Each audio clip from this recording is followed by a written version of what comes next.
Hey guys, here we are for day number 12, starting in Genesis chapter 26. When Esau was 40 years old, he married Judith, daughter of Beeri the Hittite, and also Basemath, daughter of Elon the Hittite. They were a source of grief to Isaac and Rebekah. When Isaac was old, his eyes were so weak that he could no longer see. He called for Esau, his older son, and said to him, "My son." "Here I am," he answered. Isaac said, "I am now an old man, and I don't know the day of my death. Now then, get your equipment, your quiver and bow, go out to the open country to hunt some wild game for me. Prepare me the kind of tasty food I like, and bring it to me to eat, so that I may give you my blessing before I die."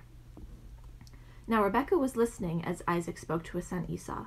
When Esau left for the open country to hunt game and bring it back, Rebekah said to her son Jacob, "Look, I overheard your father say to your brother Esau, 'Bring me some game and prepare me some tasty food to eat, so that I may give you my blessing in the presence of the Lord before I die.' Now, my son, listen carefully and do what I tell you.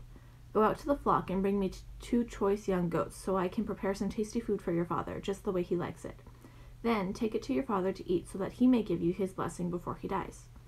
Jacob said to Rebekah his mother, "But my brother Esau is a hairy man, while I have smooth skin. What if my father touches me? I would appear to be tricking him and would bring down a curse upon myself rather than a blessing." His mother said to him, "My son, let the curse fall on me. Just do what I say and go get them for me." So he went and got them and brought them to his mother, and she prepared some tasty food just the way his father liked. Then Rebekah took the best clothes of Esau, her older son, which she had in the house, and put them on her younger son Jacob. She also covered his hands and the smooth part of his neck with goat skins. Then she handed he must have been like extremely hairy for them to get away with this, like whatever, but it's weird and I'm lost. Where are the goat skins? Goat skins. Then she handed to her son Jacob the tasty food and the bread she had made. He went to his father and said, "My father." "Yes, my son," he answered. "Who is it?" Jacob said to his father, "I am Esau, your firstborn. I have done as you have told me. Please sit up and eat some of my game, so that you may give me your blessing." Isaac asked his son, "How did you find it so quickly, my son?" "The Lord your God gave me success," he replied. Then Isaac said to Jacob, "Come near me so I can touch you, my son, to know whether you are really my son Esau or not." Jacob went close to his father Isaac, who touched him and said, "The voice is the voice of Jacob, but the hands are the hands of Esau." He did not recognize him, for his hands were hairy like those of his brother Esau. So he proceeded to bless him. "Are you really my son Esau?" he asked. "I am," he replied. Then he said, "My son, bring me some of your game to eat, so that I may give you my blessing."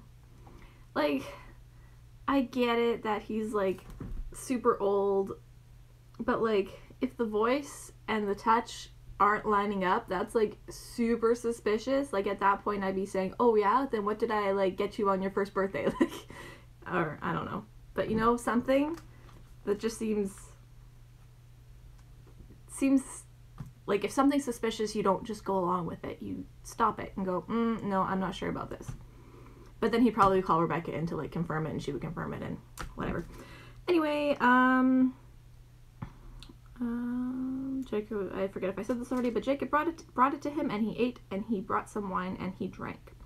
Then his father Isaac said to him, "Come here, my son, and kiss me." So he went to him and kissed him. When Isaac caught the smell of his clothes, he blessed them and said, "Ah, the smell of my son is like the smell of a field that the Lord has blessed. May God give you heaven's dew and earth's riches, an abundance of grain and new wine. May nations serve you, and peoples bow down to you. Be Lord over your brothers, and may the sons of your mother bow down to you. May those who curse you be cursed, and those who bless you be blessed." After Isaac finished blessing him, and Jacob had scarcely left his father's presence, his brother Esau came in from hunting. He too prepared some tasty food and brought it to his father. Then he said to him, "My father, please sit up and eat some of my game, so that you may give me your blessing." His father Isaac asked him, "Who are you?" "I am your son," he answered, "your firstborn Esau." Isaac trembled violently and said, "Who was it then that hunted game and brought it to me I ate it just before you came, and I blessed him, and indeed he will be blessed." When Esau heard his father's words, he burst out with a loud and bitter cry and said to his father, "Bless me. Me too, my father." Okay, but, like, he already gave away his birthright. Like, now all of a sudden he cares? Anyway. But he said, "Your brother came deceitfully and took your blessing." Esau said, "Isn't he rightfully named Jacob? This is the second time he has taken advantage of me. He took my birthright, and now he's taking my blessing." Then he asked, "Haven't you reserved any blessing for me?" Isaac answered Esau, "I have made him lord over you, and have made all his relatives his servants, and I have sustained him with grain and new wine. So what can I possibly do for you, my son?" Esau said to his father, "Do you have only one blessing? My father? Bless me too, my father." Then Esau wept aloud.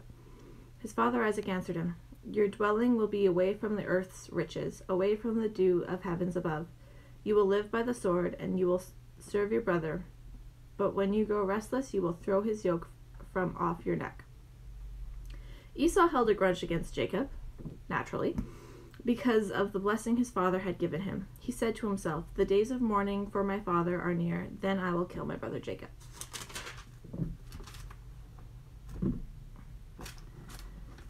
When Rebekah was told what her older son Esau had said, she sent for her younger son Jacob and said to him, "Your brother Esau is planning to avenge himself by killing you. Now then, my son, do what I say.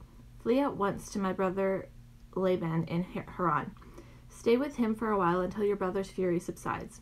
When your brother is no longer angry with you and forgets what you did to him, what you did to him. You were behind it. Forgets what you did to him. I'll send word for you to come back from there. Why should I lose both of you in one day?" Then Rebekah said to Isaac, I am disgusted with living because of these Hittite women. If Jacob takes a wife from among the women of this land, from Hittite women like these, my life will not be worth living." So Isaac called for Jacob and blessed him. Then he commanded him, "Do not marry a Canaanite woman. Go at once to Padan Aram, to the house of your mother's father Bethuel. Take a wife for yourself there, from among the daughters of Laban, your mother's brother. May God Almighty bless you and make you fruitful and increase your numbers until you become a community of peoples. May he give you and your descendants the blessing given to Abraham, so that you may take possession of the land where you now reside as a foreigner, the land God gave to Abraham." Then Isaac sent Jacob on his way, and he went to Padan Aram to Laban the son of Bethuel, the Aramean, the brother of Rebekah, who was the mother of Jacob and Esau. Now Esau learned that Isaac had blessed Jacob and sent him to Padan Aram to take a wife from there, and that when he blessed him, he commanded him, "Do not marry a Canaanite woman," and that Jacob had obeyed his father and mother and had gone to Padan Aram. Esau then realized how displeasing the Canaanite women were to his father Isaac. So he went to Ishmael and married Mahalath, the sister of Nebaioth, the daughter of Ishmael, son of Abraham, in addition to the wives he already had. Jacob left Beersheba. He set out to Haran. When he reached a certain place, he stopped for the night because the sun had set. Taking one of the stones there, he put it under his head and lay down to sleep. He had a dream in which he saw a stairway resting on the earth, with its top reaching to heaven, and the angels of God were ascending and descending on it. There above it stood the Lord, and he said, "I am the Lord, the God of your father Abraham and the God of Isaac. I will give you and your descendants the land on which you are lying. Your descendants will be like dust of the earth, and you will spread out to the west and to the east, to the north and the south. All peoples on earth will be blessed through you and your offspring. I am with you and will watch over you wherever you go. And I will bring you back to this land. I will not leave you until I have done what I have promised you." When Jacob awoke from his sleep, he thought, "Surely the Lord is in this place, and I was not aware of it." He was afraid and said, "How awesome is this place! This is none other than the house of God. It is the gate of heaven." Early the next morning, Jacob took the stone he had placed under his head. I've tried to use rocks as pillows. It doesn't work. No pillow was better than a rock pillow. This always bothered me.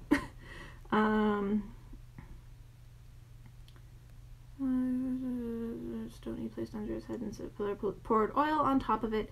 He called that place Bethel, though the city used to be called Luz. When Jacob made a vow, saying, "If God will be with me and will watch over me on this journey I am taking, will give me food to eat and clothes to wear, so that I may return safely to my father's household, then the Lord will be my God, and this stone that I have set up as a pillar will be God's house, and of all of all that you give me, I will give you a tenth." And that's day 12. I'll see you next time for day 13. I can't count. Okay, bye.